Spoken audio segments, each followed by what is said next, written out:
Assalamualaikum warahmatullahi wabarakatuh. Selamat pagi, selamat siang, dan selamat malam. Shalom, Om Swastiastu bagi kita semua. Salam sejahtera. Kami dari kelompok 40 Laboratorium Sistem Informasi Manajemen. Di sini saya dan partner saya akan mempresentasikan hasil kerja dari modul 2. Nah, pada modul 2 ini yakni tentang data flow diagram atau DFD.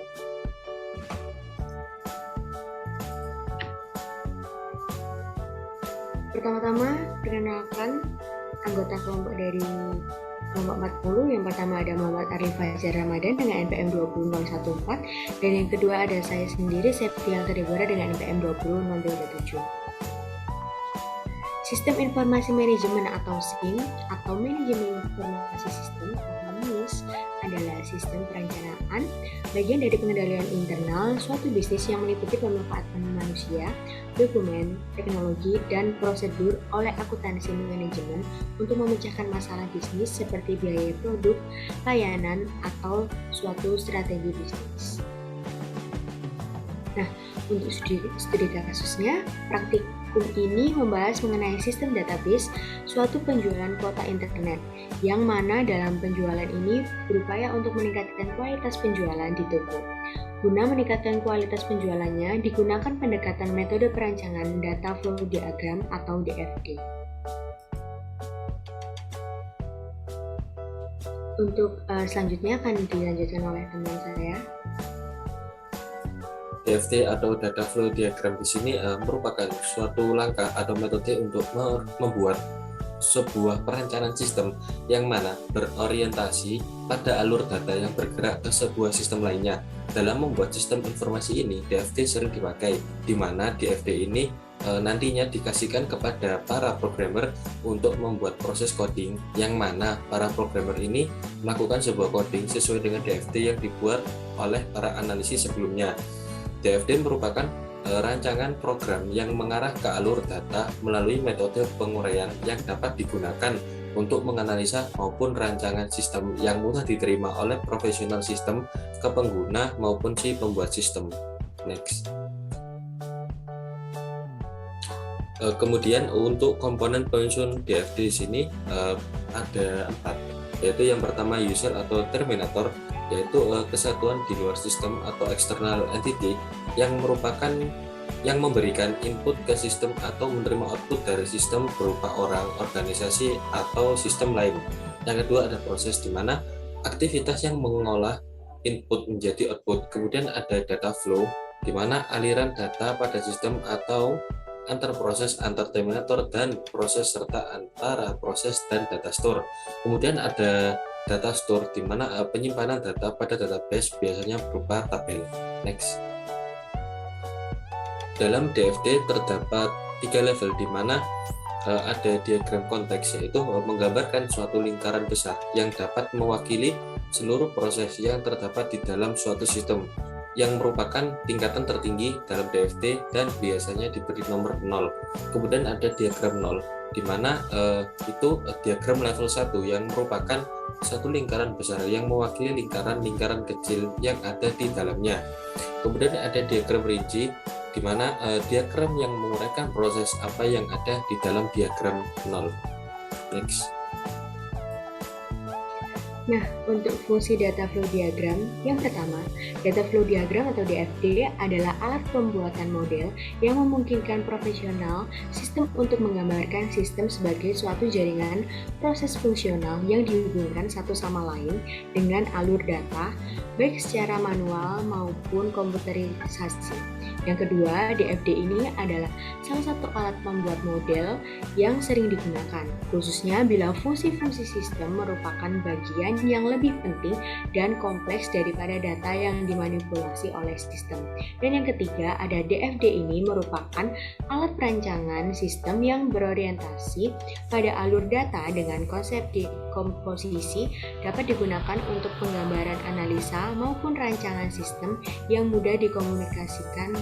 Nah, untuk simbol-simbol data flow diagram ada 5. Yang pertama ada simbol external entity, yang kedua adalah simbol proses, yang ketiga ada simbol data store, Yang keempat ada simbol data flow, dan yang terakhir ada simbol input atau output. Nah, untuk langkah-langkah pengerjaan, pada sebuah toko sedang membangun sistem database untuk data di sistem informasi, yaitu penjualan kuota internet.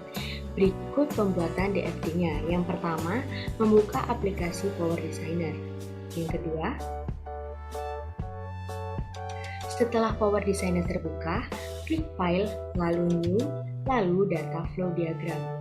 Yang ketiga, buat konteks diagram diawali dengan membuat tools proses sesuai dengan permasalahan yang telah ditentukan entitas dan proses dengan tools entity. Yang pertama ada pelanggan, kedua ada karyawan, yang ketiga ada kuota internet, yang keempat ada kasir, yang kelima ada nota. Nah, yang keempat ini membuat relasi timbal balik dengan tools data flow. Selanjutnya, lakukan proses dekompose dengan cara klik kanan pada tools proses, lalu dekompose proses, lalu open diagram. Berikutnya, tambahkan proses, relasi, dan storage yang dibutuhkan sesuai dengan entitas yang ada pada DFD level 0. Yang ketujuh, setelah membuat DFD level 0, untuk membuat DFD level 1, lakukan proses dekompose dengan cara klik kanan pada tools proses, lalu dekompose proses, lalu open diagram. Yang pertama, pada proses ketujuh ini ada DFD level 1 proses pemesanan. Yang kedua, ada DFD level 1 proses cek ketersediaan. Yang berikutnya ada DFD level 1 proses pembelian. Yang berikutnya ada DFD level 1 proses pemberian. Selanjutnya ada DFD level 1 proses pembayaran. Nah, untuk output program sistem informasi penjualan kuota internet, kita bisa langsung saja masuk ke dalam software. Baik, di sini saya akan menjelaskan software Power Designer tentang studi kasus sistem informasi penjualan kuota. Nah, di sini pertama pada pelanggan di mana pelanggan di sini akan memilih sebuah kuota internet kepada sistem. Kemudian dari sistem sendiri akan mengeluarkan data atau informasi kuota internet. Kemudian dari pelanggan di sini nantinya akan ke karyawan, di mana sebelum itu dari sistem terlebih dahulu akan memberitahu daftar dari isi kuota tersebut ke karyawan. Kemudian dari karyawan tersebut akan ke sistem, di mana akan memberitahukan sebuah stok kuota internet itu sendiri. Kemudian dari kuota internet itu sendiri akan memberikan daftar pada kuota internet kepada sistem. Kemudian dari sistem akan mengeluarkan sebuah kode kuota internet kepada kuota internet itu sendiri. Kemudian ke kasir, di mana kasir itu nanti akan menyetorkan data-data pelanggan. Kemudian dari sistem akan menyetorkan kembali data-data ataupun mencetak kembali data-data kepada kasir, ke data kasir. Kemudian untuk nota, di mana itu nanti informasi pembayaran kepada sistem. Nanti itu sistem mengeluarkan ataupun memperinci pembelian untuk ke nota itu sendiri. Kemudian habis itu kita di sini akan klik kanan untuk open diagram. Dan di sini pada pelanggan itu nanti akan memilih sebuah kuota ke proses pemesanan.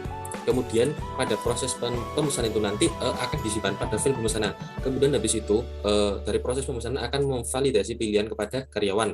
Kemudian dari karyawan akan ke proses pemesanan, itu akan menyetorkan data diri dari pelanggan itu sendiri. Habis itu untuk dari karyawan sendiri itu nanti ke proses cek ketersediaan kuota itu sendiri dengan mengelis ataupun list ketersediaan kuota. Kemudian dari cek ketersediaan akan memberikan list kuota kepada karyawan. Habis itu sesudah dicek akan disimpan pada file kuota ketersediaan kuota. Kemudian dari cek ketersediaan itu nanti akan ke kuota internet, di mana akan menyetorkan detail kuota internet itu sendiri. Kemudian dari kuota internet itu sendiri akan memberikan kuota apa aja yang tersedia di itu. Kemudian habis itu kembali lagi ke pelanggan, di mana pelanggan itu nanti akan ke proses pembayaran. Nah, pada proses pembayaran itu nanti pelanggan akan membayar sebuah kuota yang dibeli. Kemudian dari proses itu nanti akan mengembalikan ke pelanggan ataupun memberikan bukti pembayaran pada pembelian kuota itu sendiri. Pada proses pembayaran di sini nanti itu filenya akan disimpan. Habis itu ke nota di mana akan melaporkan penjualan total kuota itu sendiri. Kemudian dari nota ke proses pembayaran itu nanti akan memberikan data pembayaran pelanggan yang membeli kuota itu. Kemudian dari nota akan ke proses pemberian di mana akan menyetorkan total kuota berapa yang akan dibeli. Kemudian untuk proses pembelian ke nota akan menyetorkan total pembelian. Habis itu file dari proses pemberian akan disimpan. Kemudian di sini kasir yaitu berada di tengah-tengah, yaitu untuk yang ke kanan di sini itu akan proses pembelian di mana akan melaporkan transaksi pelanggan, kemudian filenya itu disimpan. Kemudian untuk dari sisi kiri itu nanti kasir akan menginformasikan kuota pada proses pemberian kemudian disimpan. Habis itu bisa di sini kalian klik kanan untuk open diagram. Nah, pada kelengkapan pemesanan di sini akan yang berawal itu dari pelanggan, di mana nanti itu pelanggan akan mengisi data ataupun data apa aja yang akan dipilih ataupun dibeli. Kemudian masuk ke kelengkapan pemesanan, kemudian file itu nanti disimpan. Habis itu ke karyawan di mana akan menyetorkan data diri pelanggan itu sendiri yang akan membeli. Kemudian dari karyawan akan memvalidasi data diri pelanggan. Habis itu akan kembali lagi ke sini, kita akan cek ketersediaan dengan klik kanan open diagram.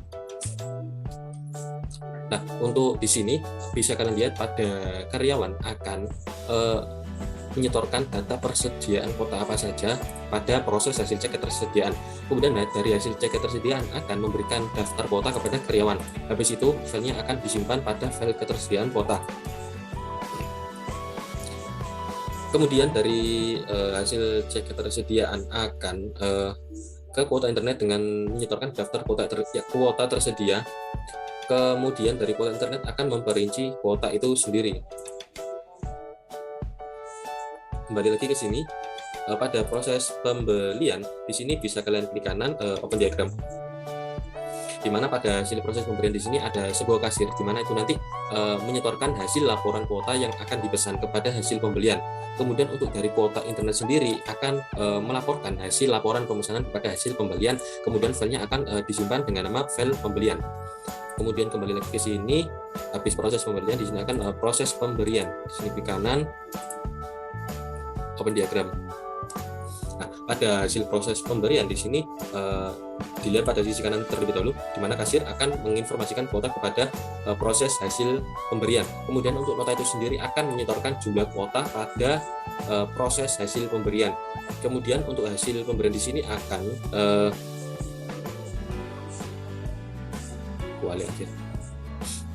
pada di sini pada proses hasil pemberian di sini bisa dilihat dari kanan terlebih dahulu, di mana kasir akan menginformasikan sejumlah kuota apa saja. Kemudian untuk nota sendiri akan memberikan informasi jumlah pembelian berapa aja kepada proses hasil pemberian.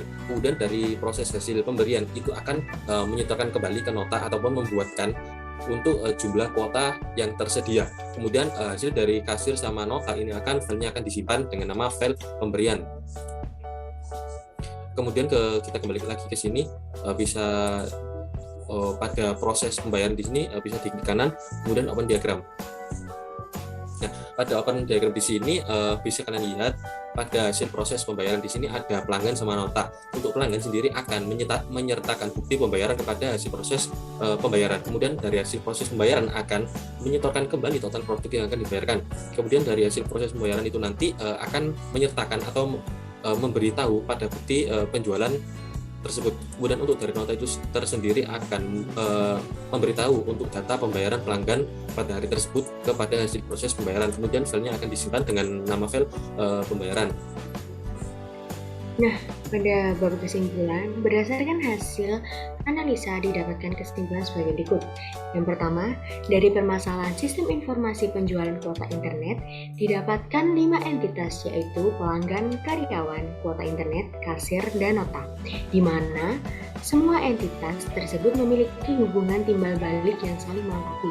Yang kedua, dari hasil output modul 2 ini dihasilkan DFD level 1. Terdapat proses dan data storage storage yang muncul untuk menjelaskan secara rinci dari diagram konteks sehingga menghasilkan 5 proses dan 5 data storage, yaitu proses pemesanan menghasilkan data storage file data pemesanan, proses cek ketersediaan menghasilkan data storage file ketersediaan kuota, dan selanjutnya proses pembelian menghasilkan data storage file penyewa pembelian, proses pembelian menghasilkan data storage file pemberian, dan proses pembayaran menghasilkan data storage file pembayaran.